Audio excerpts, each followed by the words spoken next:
Hello, everyone. This is Jamarl Thomas. I am your host of the Progressive Soapbox that you guys probably already know. The reason why I'm not opening my show in the typical way where I would do the scenes, I suppose I could, is because I have an interview today. And this interview, I really appreciate the journalist, the author, who's coming on. I have Robbie Yeager, writer, and socio-political critic from North Carolina. Robbie, welcome to the show. How's it going, man? How's it going, Jamarl? Thanks for having me on, man. Absolutely. You wrote an article. That article was awesome.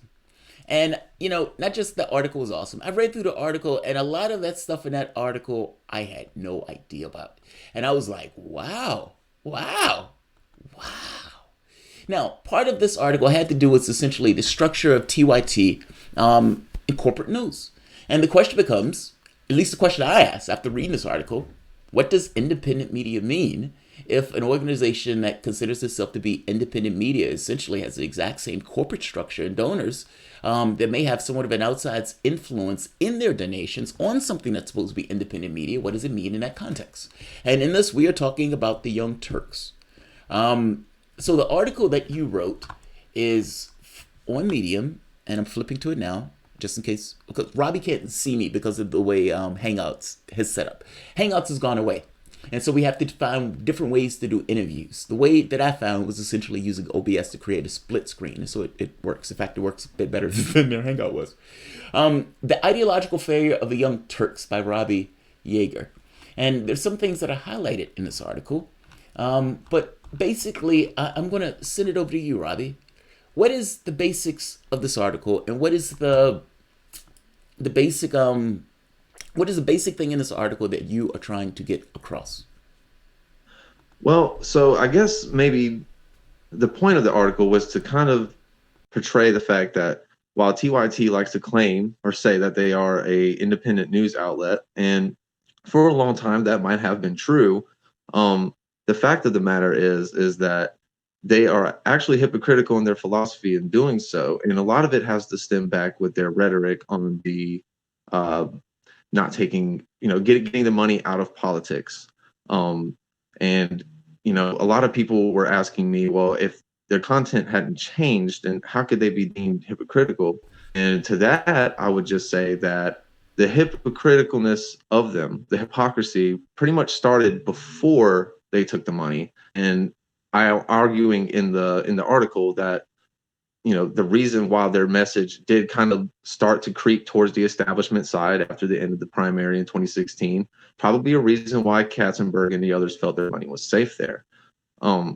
As far as being an independent outlet, you make a good point, and it's kind of something that we need to examine as people who take in media, that if a news outlet is pretty much set up, run, and operated the same way as a cable news organization such as CNN or Fox News, it's kind of hard for you to tell your viewers that you're truly an independent outlet. And that's Yes. just one thing I wanted people to kind of take note on, is that behind the scenes, they don't look much different than what we're typically used to seeing. And you make a really interesting point about this notion of, because I read in the article, you was like, well, the content hadn't technically changed. And as I read the article, I was like, well, do we know that? Do we know that? I was talking to somebody, and somebody said the content did change. Now, it's hard to perceive it, but it's there. And the same questions arise. In a political sense, the Young Turks, Uyghur, and I agree with him, that if a politician is taking millions of dollars, then it has to have some impact. Because if that money wasn't there, they're leaning. 90% of the races in our political space is won by the side with the most cash. And if you know that going in, which I guarantee the politicians know that, why wouldn't that affect their perspective? And I make the point that oftentimes this decapitation, or this difference between what the public wants and what the politician wants, or the political space gives, is a testament to the money that's in the political space. If that's true in politics, why not media? And as I read the article, it was like Katzenberg gives $20 million, and Katzenberg wasn't even the leading donor. He wasn't even the leading investor. Everybody was like, whoa, Katzenberg, this Democratic donor, gave all this money. Katzenberg wasn't even the lead partner on that list. Now, here's the catch. How do we know? Because, if they said, okay, we're not going to go for Clinton in this race, what happens to that investment? And is it possible that the people who are investing, who are heavy into the Democratic circles, are dropping money into them? Does that create a disincentive for them taking perspectives in a cadence that is against those interests? You know, what do you think about that? Like, what's like, because your article is making that, like, let me give you a perfect example. In your article, you make point to, and I know people are like, dude, you're not letting them talk. I promise I will. And this is your article. August 2017, Cenk Uygur struck a deal for $20 million in funding, partly from big-time Clinton backer Jeffrey Katzenberg, but it wasn't the first time he's done so. Now, it goes to this notion he was getting money from Buddy Roemer, and people are like, what the hell? And then Kenan Turnichliu, limited partner and venture capitalist from the Pana State Capital. And then Josh Ugato, like, I don't know these names. Executive managing editor and executive producer Jonathan Larson. And one of these guys was directly from, or got a ton of money from, where is it? From Goldman Sachs, right here. It says smaller details of an investment seeming flew under the radar, namely the fact that while Katzenberg is listed as a partner on the deal, he is not listed as a primary investor according to Crunchbase. The honor goes to the firm 3L Capital. In the deal, the founder Sean Colo added his seat to the TYT board. He's an equity investor and venture capitalist who got $100 million in funding from Goldman Sachs. That is extraordinary. That's extraordinary. How, I mean, do you believe that all of these people who have various financial interests don't have any influence on the content? Well, it's kind of, see, without being a fly on the wall in those rooms and those editorial and board meetings, it's kind of hard to actually, make such an assertion. But I will say this. The way I look at campaign finance is that if you have a massive amount of small donations spread out throughout the country, i.e. Bernie Sanders right now, that's typically a sign of really strong grassroots support. Whenever you have a handful of incredibly wealthy corporate mega donors donating or investing, in this case, millions of dollars into your medium, and sitting on the board, you should definitely be questioning about it. So the thing about Iguado is he's one of the board members. He came over from Fox News. He was the vice president at Fox Networks Group. His wife was the president of, or the head of the Fox International Studios, and moved over to be the head of event series at Amazon Studios. So he's very connected in the mainstream circle. Ternasioglu is the board member that came over from Point State Capital in the Buddy Roemer deal. And as you said, back then, whenever they took that $4 million from Buddy Roemer, everybody was like, "Oh man, this is the end. He's taking money from conservatives." And afterwards, there wasn't a huge, I wouldn't say there was a huge noticeable difference. Yeah. But it is telling that during, not just the general, but during the 2016 Democratic primary, Ternasioglu, who was a sitting member on the TYT board, did in fact donate $2,000 to Hillary Clinton. Now, one can say that that's just happenstance and that it didn't really affect anything.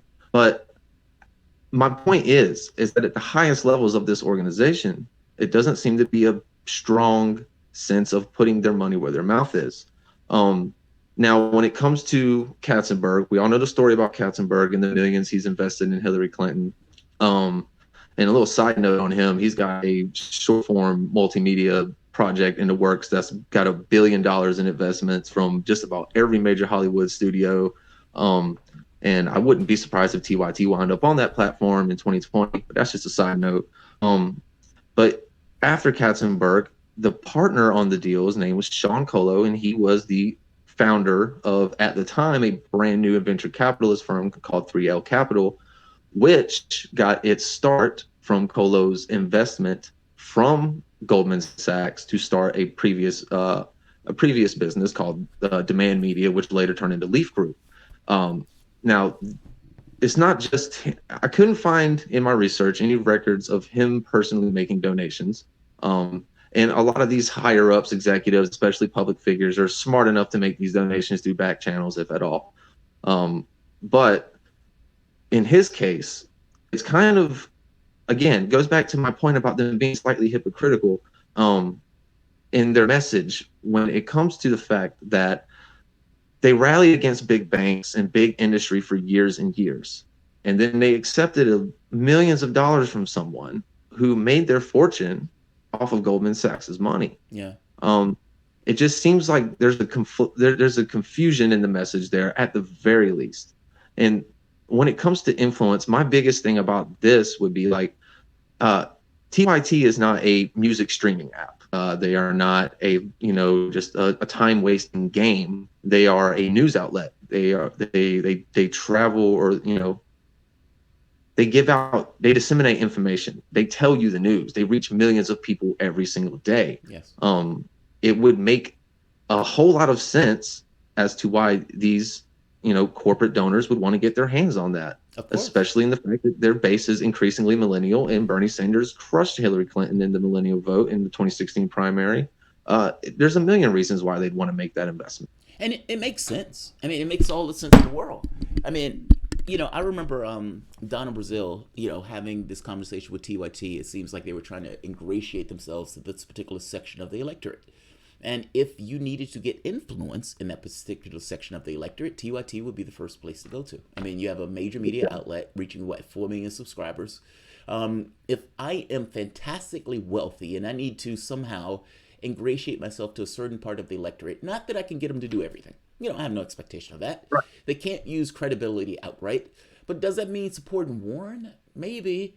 And does it mean backing Clinton despite the fact that the entirety of your channel doesn't want you to do that? Maybe. I mean, that's kind of the problem, right? I mean, the thing that they rail against in the political space is that when people get a ton of cash, it is impossible to know whether they're functioning off of cash or whether they function off of best interest of the people electing them. I often say you have dollars or pitchforks. That is true in business. That's true in business. Absolutely.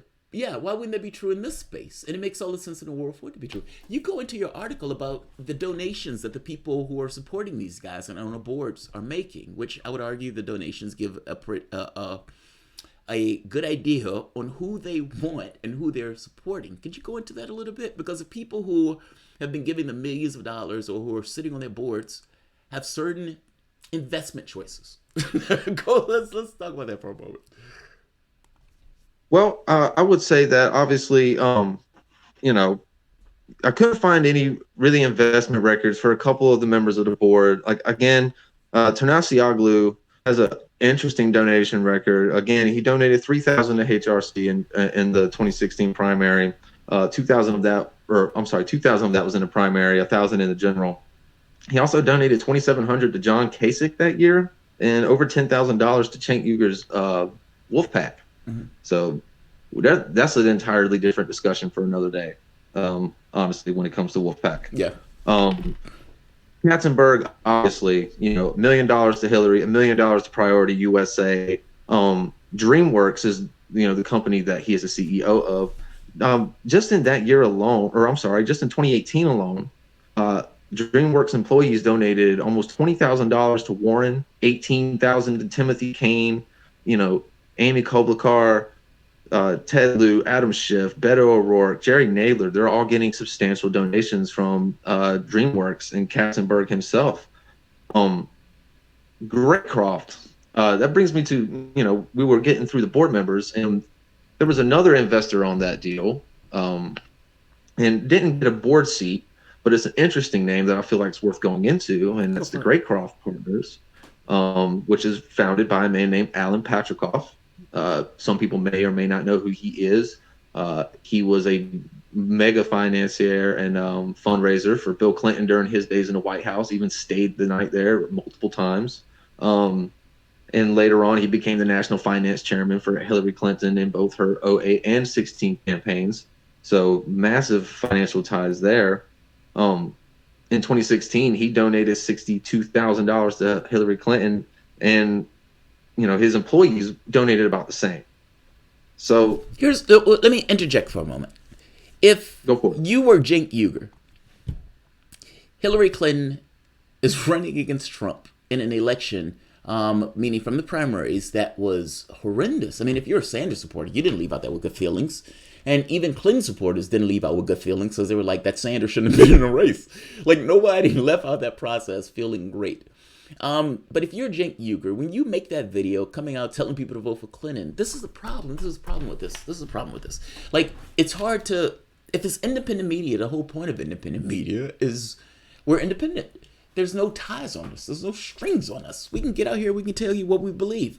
And if he tells you vote Clinton, fair enough. He tells you vote Clinton because he believes it. But then we have a network full of people who are supporting the Democratic Party, meaning just the party ho-hawk, the established order of things. And you have a network that is supposed to be not that. And you look at the investors and the corporate structure. I mean, it raises questions. I'm sorry to interrupt. I listen to you and I'm like, Jesus Christ. Like, this is horrendous. Well, no, you make an interesting point, and that's the kind of, maybe that's the, I'm not a professional author, and maybe this is on me for not really articulating that as well as maybe I should have in the article, but the point you just made is exactly the point. The money didn't make TYT hypocrites. They took the money because they are. Like I said, they were the champions for the progressive left, especially in the space of media. And whenever the revelations came out about the DNC and Bernie Sanders, the progressive left needed a movement at that moment. They needed leaders. They needed a mouthpiece to get out there and tell everybody that it wasn't okay and that we needed to fight back. Yeah. But instead, all they did was tell us that we needed to vote Clinton. Now, if they didn't say that, though, with those investments of state, I mean, that's the interesting point. Like, is there any consequence to coming out and saying, look, they cheated this guy. We're not supporting this guy. I think that's the issue. Yeah, I mean, it could have been. Maybe they were afraid. It's really hard to speak to the issue. I mean, but they had already proven that they could raise millions of dollars from their own subscribers without having to take corporate money. Now, maybe that wasn't enough money for them. That's irrelevant, though. Wait. That's not irrelevant. That's fascinating. I mean, it is relevant, but in my opinion, they could have still taken money from someone. But there is such a thing as vetting your investors. Like, you could have said, "Hey, this guy's trying to give you X millions of dollars." Okay, well, where did this guy get his millions of dollars? Where did this, who's funding this guy? Who's he donating to? Because in the long run, this is going to hurt your credibility, and it's shown to have. Because we're having this discussion now, and it's because of that, because of these choices. They started having very establishment friendly conversations with their audience over the course of 2016 and early 2017, and like I've said before, I feel like that's what made the establishment financiers comfortable with their money putting it in there. And the Russiagate stuff. I mean, like, when you're looking at the progressive left, they tend to be against this stuff, and yet the network is a mouthpiece for those very ideas. And I don't begrudge them in the sense of a company, because you make an extremely good point. And maybe I was being too fair on this point in an odd way. My thought was, well, they're a company. And like any other company, they want to grow, expand, and maximize their profit. It's just so happened they're a company on the left, supposedly, and they're supposed to be projecting an opinion that is decidedly the mouthpiece of the left. I mean, after all, they call themselves home of the progressives, like home of the Whopper. You have a really good point. Vetting your investors. Like, you're a company, fair enough, and you need to grow, fair enough, and you need to compete. If Bob is selling widgets and you're selling widgets, and Bob gets a machine that allows him to make widgets twice as fast, well, you also have to get that machine, whether you can afford the machine or not. And if that means going to the bank or going to Wall Street or going to some investor to give you that money, then you do that. Otherwise, you don't have a company. And so I don't begrudge them for this notion of, okay, we need to grow, we need to expand, et cetera, et cetera. But your point is vet your investors, because those investors may have reasons that go beyond dumping money to the company. Because let's be honest, what is Katzenberg getting out of this?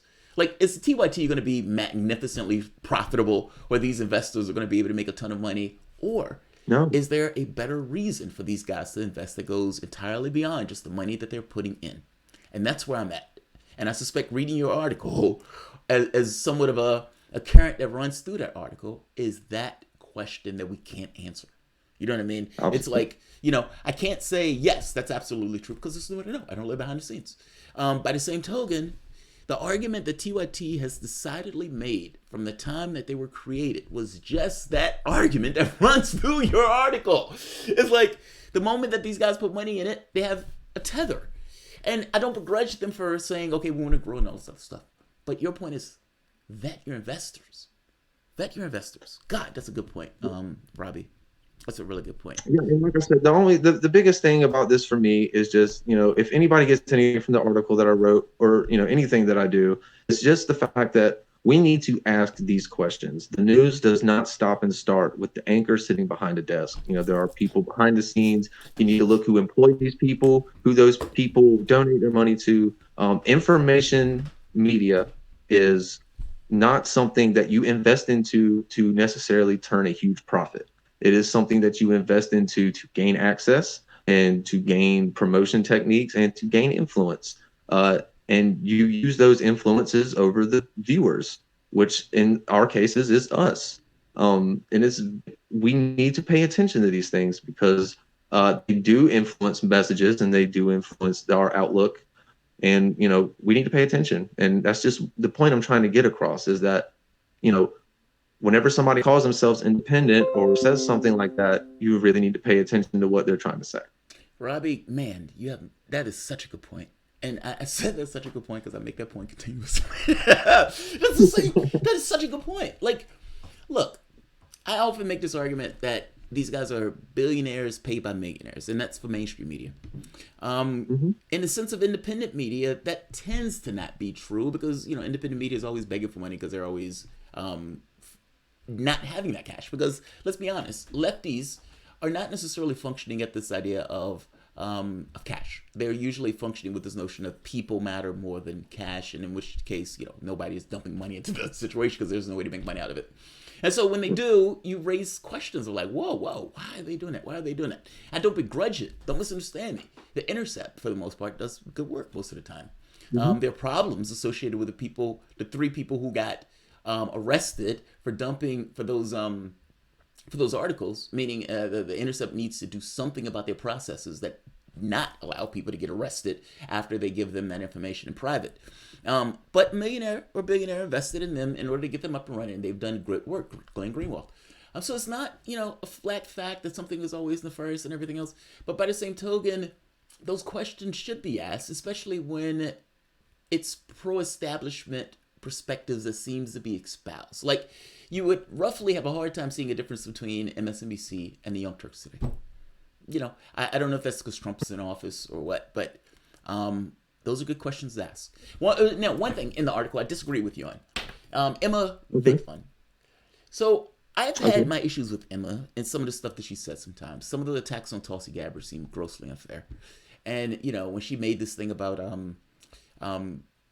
Hindus are given to Tulsi, and so she needs to say something about the Kashmir.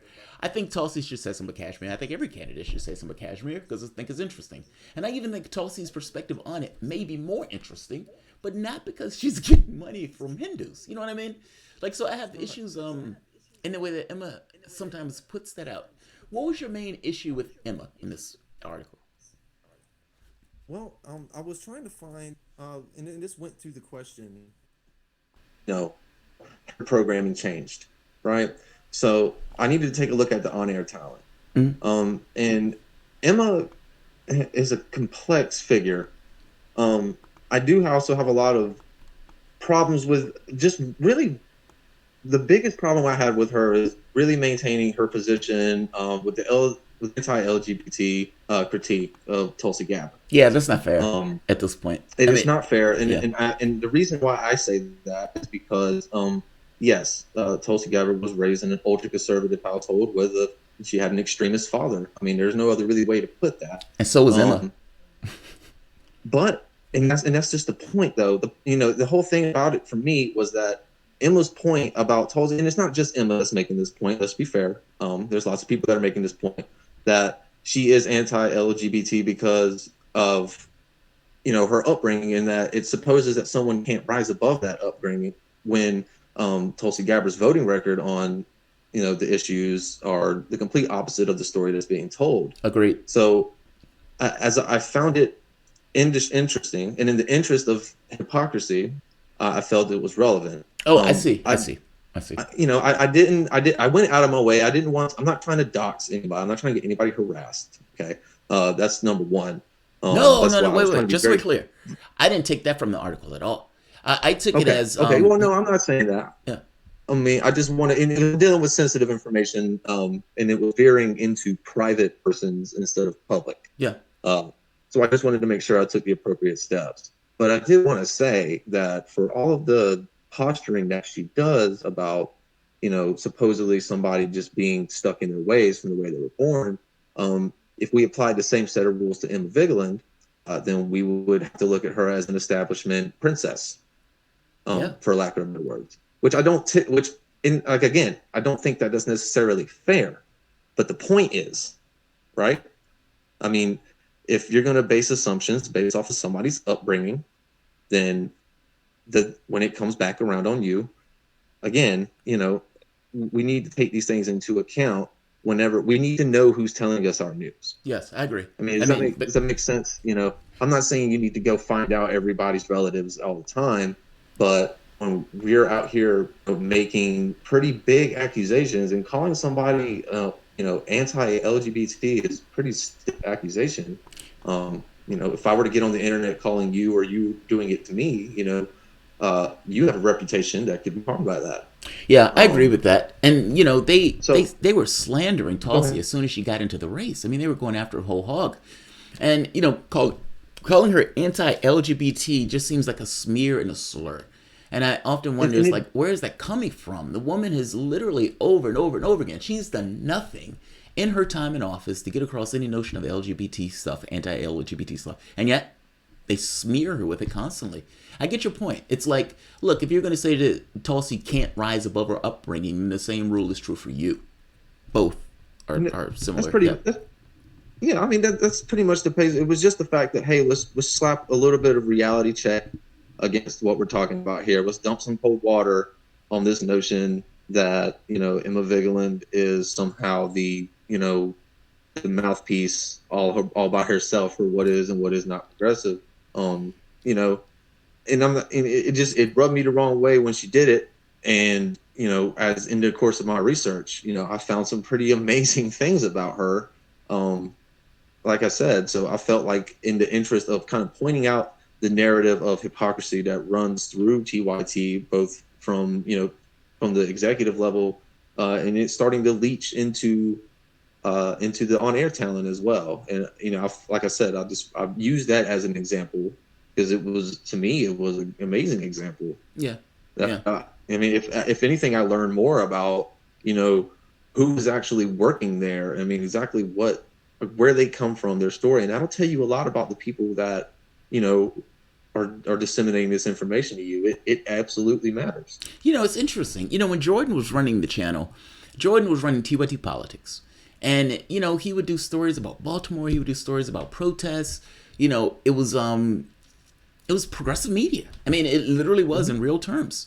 And when Jordan left, not so much. Not so much. Yeah. And, like you say, the on-air talent, like if you look at, I mean, I don't entirely watch TYT that much anymore. But, if you're just looking at the titles of the videos, and you correlate it to MSNBC, it's not that drastic of a difference. I mean, they're a tick to the left, so fair enough. I don't begrudge that, nor do I doubt that. But that doesn't necessarily mean that at the end of the day, they're still going to say vote Democrat, like this kind of controlled opposition. And nor does it mean that the people who are dumping money into them know that. And to some degree, there may be a mirroring effect that takes place where the knowledge of one seeps into the other. And I say that because that's the rule set that we go by for everything else as lefties. Money influences behavior. And in this case, money dumped into media influences behavior, especially when the people are dumping money are not getting a kickback. There's no way that I believe, like Huffington Post and all of these media organizations are firing people because they can't get resources. But TYT is going to get this massive investment, and the question becomes, why? And does that have an effect in regards to what they put out? This is an awesome article, man. And again, the article isn't making any assertions per se. You even say, well, look, I'm not sure if this affects their talent. Like, I can't point to any one thing of saying it. By the same token, it is a fair question to ask whether or not it has impact. Great article, Robbie. Great article, man. I'm putting this at the bottom so people can read it for themselves. I was fascinated by this, and I read through this like, wow, Goldman Sachs. Like, who are these investors? Who are these people who are dumping money into this place? And it's not something that anybody talks about. It's not something that anybody brings up. I am unaware of anybody even doing this very specific research that you took the time to do. So I am going to give a clap of the hands and a thank you. Good job. Thank you, Jamal. Thanks for having me on. All right, man. This is Robbie Yeager, writer and political social commentator out of North Carolina. Be looking for his work, and I'm putting his article at the bottom so you guys can see it. All right, guys. Thank you. You all have a good one. Thanks all. I'll see you guys in a few. Bye-bye.